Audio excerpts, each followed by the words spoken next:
ये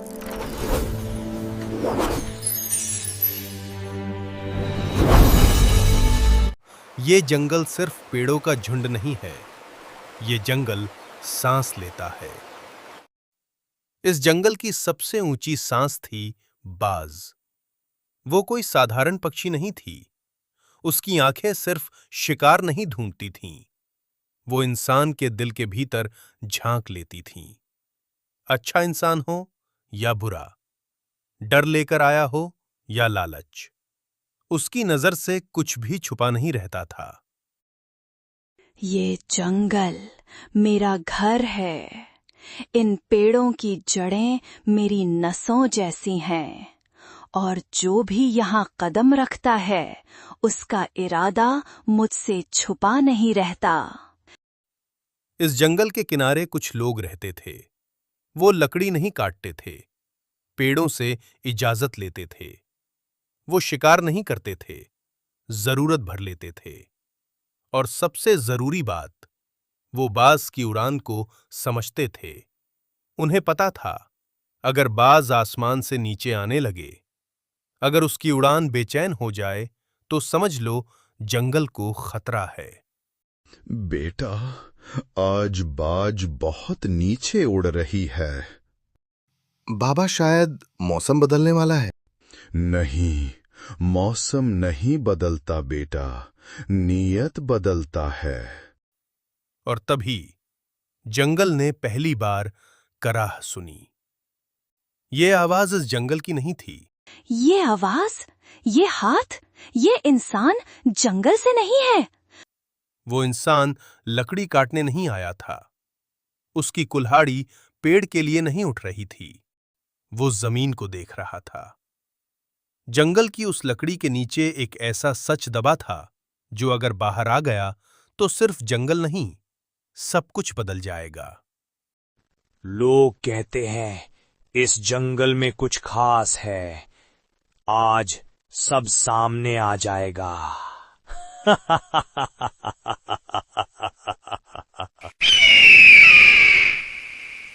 ये चीख सिर्फ आवाज नहीं थी, ये चेतावनी थी, ये आखिरी इशारा था।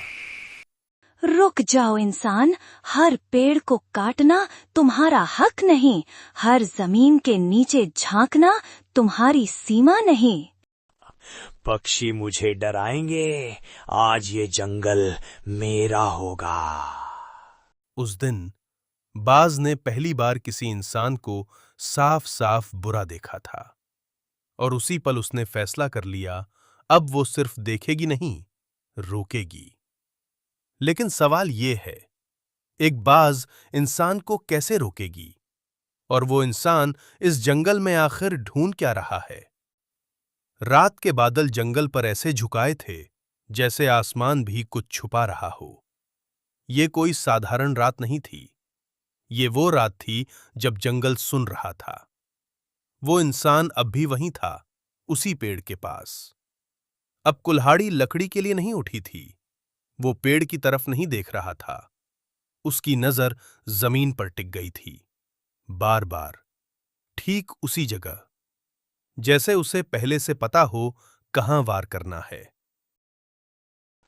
कहते हैं इस जंगल की सबसे पुरानी जड़ के नीचे कुछ दबा है, सोना नहीं, चांदी नहीं, उससे भी कई गुना कीमती।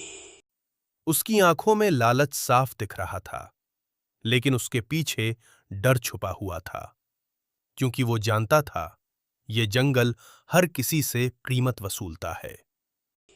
बस थोड़ा और, बस थोड़ा सा। बाज सब देख रही थी। उसने पहले भी लकड़हारे देखे थे, जो पेट के लिए काटते थे, शिकारी देखे थे, जो भूख से मारते थे, लेकिन ऐसा इंसान जिसकी नीयत जमीन के नीचे तक घुसी जा रही हो, वो पहली बार देख रही थी। ये पेड़ नहीं चाहता, ये पत्ते नहीं चाहता, ये तो जंगल की जड़ तक पहुंचना चाहता है। अगर ये सच बाहर आ गया तो इंसान पूरे जंगल को निगल जाएगा। जंगल ने पहली बार खुद को हिलाया। यह गुस्सा नहीं था, ये चेतावनी थी। कौन है? कौन है ये? कोई नहीं था, न कोई जानवर, न कोई इंसान, सिवाय उसकी अपनी परछाई के, जो आग की रोशनी में उससे भी बड़ी लग रही थी। उसी रात गांव के लोग नींद में तड़प उठे, जैसे किसी ने उनके सपनों में खतरे की दस्तक दी हो। बाज की चीख मैंने फिर सुनी। कुछ बहुत गलत हो रहा है बाबा। अगर उस इंसान ने जंगल की जड़ छेड़ दी तो न जंगल बचेगा और न हम। अब बाज ने सिर्फ देखना छोड़ दिया था। उसने एक छोटा सा पत्थर अपने पंजों में उठाया और ठीक उसी पल जब इंसान जमीन में हाथ डालने वाला था,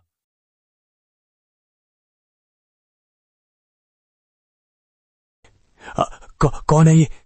ये हमला नहीं था, ये आखिरी चेतावनी थी। ये आखिरी मौका है इंसान, लौट जाओ। अब तो और मजा आएगा। उसे नहीं पता था, जिस चीज को वो ढूंढ रहा है वो सिर्फ जंगल का राज नहीं, श्राप है। और बाज अब सिर्फ एक पक्षी नहीं रही। कुछ राज इतने पुराने होते हैं कि उन्हें जमीन नहीं, जंगल की आत्मा दबाकर रखती है। हर जड़ मानो कह रही हो, इसे मत छुओ। लेकिन इंसान नहीं रुका। मिल गया, मिल गया। वो चीज, वो संदूक लकड़ी का था, लेकिन लकड़ी जैसा महसूस नहीं होता था। उस पर वक्त की मोटी परत जमी थी, जैसे सदियों से उसे कोई छूने की हिम्मत नहीं कर पाया हो।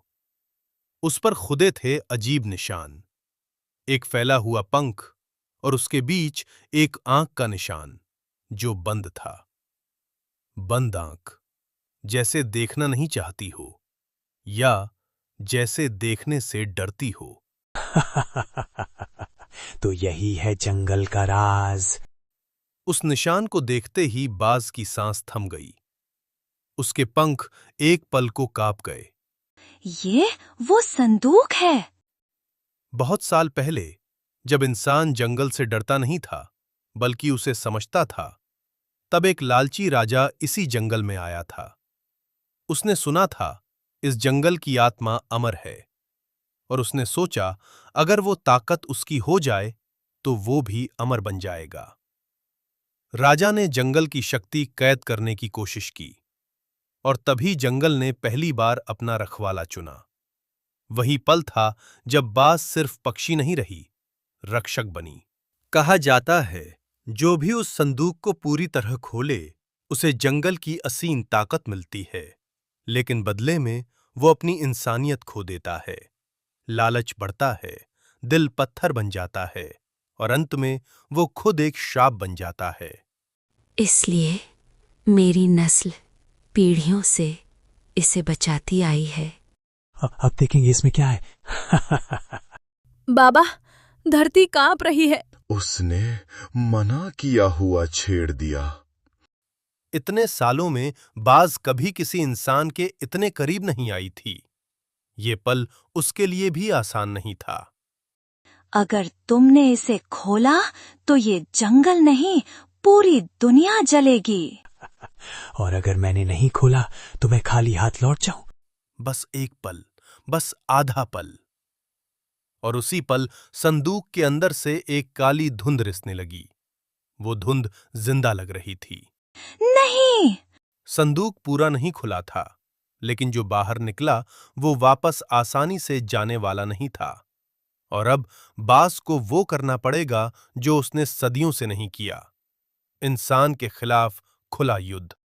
संदूक पूरा नहीं खुला था, लेकिन जंगल जानता था कुछ चीजें आधी खुले तो भी पूरा विनाश ले आती हैं। उस रात जंगल ने पहली बार खुद को कमजोर महसूस किया। धुंध ने उसके पैरों को जकड़ा, जैसे कह रही हो अब पीछे लौटना नामुमकिन है। फिर उसने उसके हाथों को छुआ, वो हाथ जो पेड़ काटते थे, अब जंगल को हुक्म देना चाहते थे। ये ताकत मेरी है। उसकी सांसें अब इंसान जैसी नहीं रहीं। वो न पूरा इंसान था न पूरा राक्षस। और जो बीच में फंस जाए वही सबसे ज्यादा खतरनाक होता है। बाज ने ऐसा बहुत कम देखा था। जंगल कांप रहा था और वो कुछ पल के लिए असहाय था। बाज की आंखों में गुस्सा था, लेकिन उससे भी गहरा डर। अगर ये धुंध पूरी तरह इसके अंदर उतर गई तो मैं भी इसे रोक नहीं पाऊंगी। क्योंकि ये धुंध किसी एक इंसान की नहीं थी, ये उन सब की थी जिन्होंने कभी लालच में पेड़ काटे, नदियां मोड़ी और जंगल को चुप समझ लिया। और तब जंगल ने पहली बार हमला किया। छोड़ो मुझे, मैं तुम्हारा मालिक हूं। हर जड़ के कटने पर कहीं दूर एक पेड़ करा उठता था। ये लड़ाई इंसान और जंगल की नहीं थी, ये लालच और संतुलन की थी। बाबा, धरती कांप क्यों रही है? क्योंकि जंगल अब रो नहीं रहा बेटी, वो लड़ रहा है। उस रात बाज आसमान से उतरी और पहली बार जंगल की जमीन पर खड़ी हुई। उसके पंख हवा नहीं काट रहे थे, वो डर काट रहे थे। बस अब एक भी कदम आगे नहीं। ये पहली बार था जब श्राप हिचकिचाया। तुम सिर्फ एक पक्षी हो। और तुम अब सिर्फ इंसान नहीं हो, यही फर्क तुम्हारी हार है।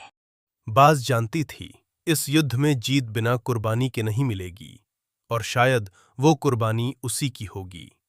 संदूक अब भी आधा खुला था, इंसान अब भी खड़ा था, और बाज अब पीछे हटने वाली नहीं थी। कुछ लड़ाइयां हथियारों से नहीं लड़ी जातीं, कुछ लड़ाइयां अपनी जान दांव पर रखकर जीती जाती हैं।